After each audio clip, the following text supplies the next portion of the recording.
نیرمیز کارهای عزیز برای همکارای خود. خب این که میدونین دیگه ایره اینو بهش میگه همتراز.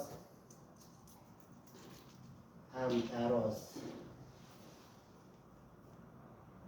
رو میزنم اینجا. خب حالا دوغا به من میریزم.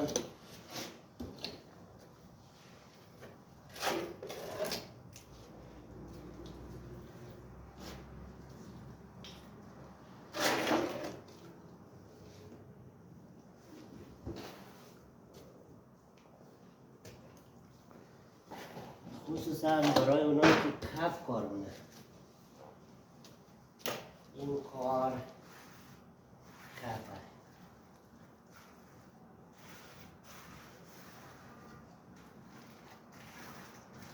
حکیم چی کار مونه؟ حکیم بله قربان کجایی؟ همینجاست. این کار برای اون کسایی که از چکش خسته شده، اینقدر چکش زده که دیگه با چکش میخوای خداحافظی کنه.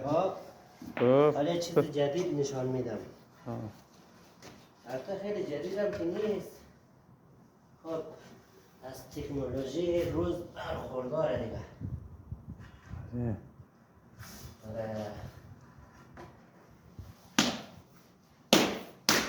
دیگه خیلی زده با این چکش خسته شده دیگه.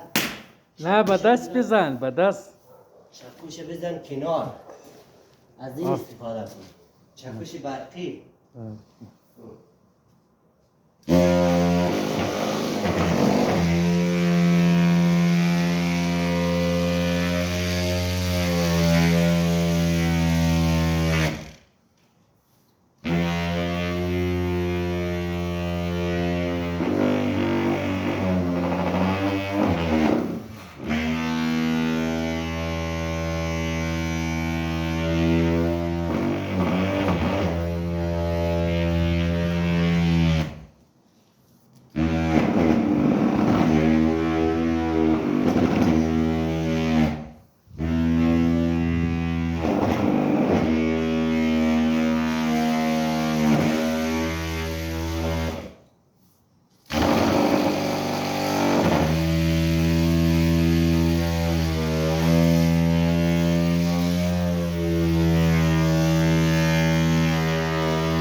برای صاف کرد گذاشت دیگه. اینقدر نمیخواد که بزنی بشکنه دیگه. با چکش خداحافظی کن.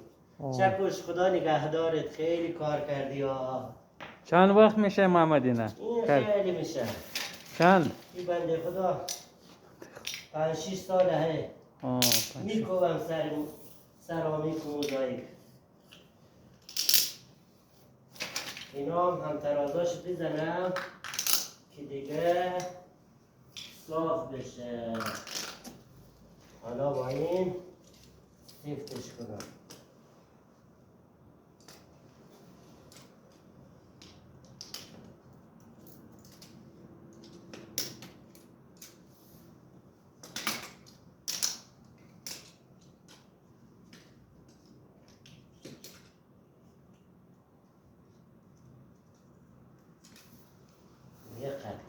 تمام.